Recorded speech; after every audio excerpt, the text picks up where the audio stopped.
sex, drugs, alcohol. These are not my demons. Actually, I've never had a demon in anything external, and it is rarely for lack of trying.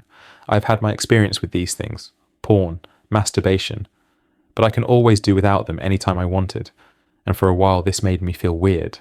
I couldn't fit in, but I stopped feeling weird and accepted myself. Instead, I began to study myself. Perhaps if I found out what makes me so impervious to addictions, I could teach it to others, the many who struggle with addiction. And here is what I found, some useful, others not. My childhood crafted me into this being. I knew early enough as a kid what smoking did to the lungs. Dad was a chain smoker. The many pieces of advice from friends and loved ones pointing out to him he was putting himself in danger stuck to me. Barely 12, I knew exactly why I shouldn't smoke, and it made sense. I did not want to end up with damaged lungs, a consequence of smoking. Talking about consequences, this was also why I never really could take smoking weed or copious consumption of alcohol. Unlike cigarettes, where warnings were given to my dad and I took them seriously. I grew up seeing the effect of substance abuse on people. As a child, I witnessed a grown adult stand in one position under a vengeful, scorching sun for hours.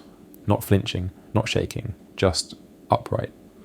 We were told he was an Indian hemp addict, and that was all I needed to know not to ever go near weed. As I became older and continued to become older, I had and have friends who indulged in some of these things, yet never once have I been pressured, even in the face of mockery. And the reason is simple. I always loved to be the odd one. I made it a point of duty to be different. It was and is still therefore very hard to get me to do things because a lot of people do it. I won't. And if mocked, and when mocked, I have the wit to tear down just about anybody. So largely, people learn to leave me alone. But when I do get to do the things that get others hooked, my reaction is either of two things. I love it so much, I consume it, and then, quickly, get bored. In the rare occasion where I do not get bored, I take that thing for what it is, something I really like. This feeds into a second reason I do not get addicted.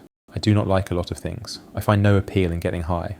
I'm already high. I find no appeal in getting drunk. The hangover and headaches are never worth it. I've never woken up from a drunken night and gone, I will do this again. I love sex, but truly find the company of women rather too demanding. The dance before mating is too burdensome, so I just skip the entire thing. But for the things I truly like, with little to nothing to hate about them, I have a mindset that makes stopping them easy. I do not believe in guilt. The burden of regret never stays long on my mind. Why should I feel bad doing what I like? It never makes sense to me. And I think regret, guilt, and shame are the greatest weapons of addiction. First, you feel ashamed and hide whatever it is you are doing. You argue for the same thing while denying its consequences. Then you go ahead, do it, and then get engulfed in guilt. And why not? You have chosen not to call out the demon, and so it eats at your conscience. Finally, you end up filled with regrets. I believe regrets to be the biggest waste of emotion after anger.